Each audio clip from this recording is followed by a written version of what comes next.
Edmunds here from Architect+Action Result.com with my fourth tip on writing. You can find other tips in my book, Architect+Action=Result, and in the upcoming Designing Words.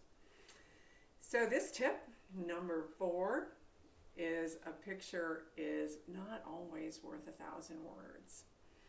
I think a lot of times artists and designers feel that the work stands for itself, and often you are correct. You want the viewer to absorb the work that's been created and have their own experience.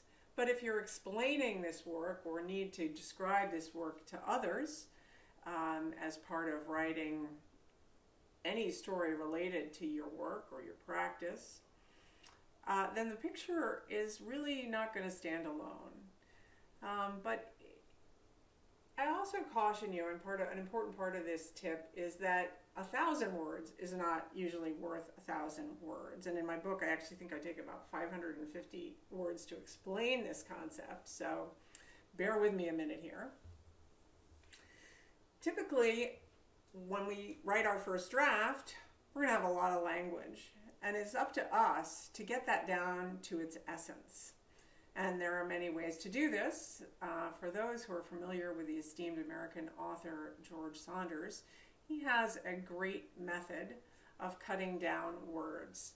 And that is to write at what you need to write, then take a look at it, and remove 30% of the language.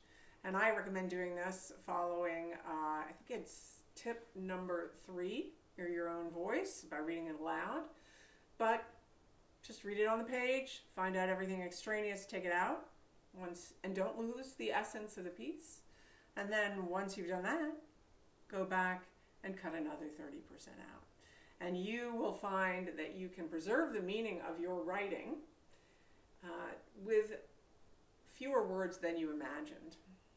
And then you have a really wonderful accompaniment to that picture to help those who you're trying to target a description to understand how the work was created or what the work's meaning is for its creator. That's tip number 4. A picture's not always worth 1,000 words. Rebecca Edmunds, thank you for watching. Find out more at ArchitectActionResult.com. Bye.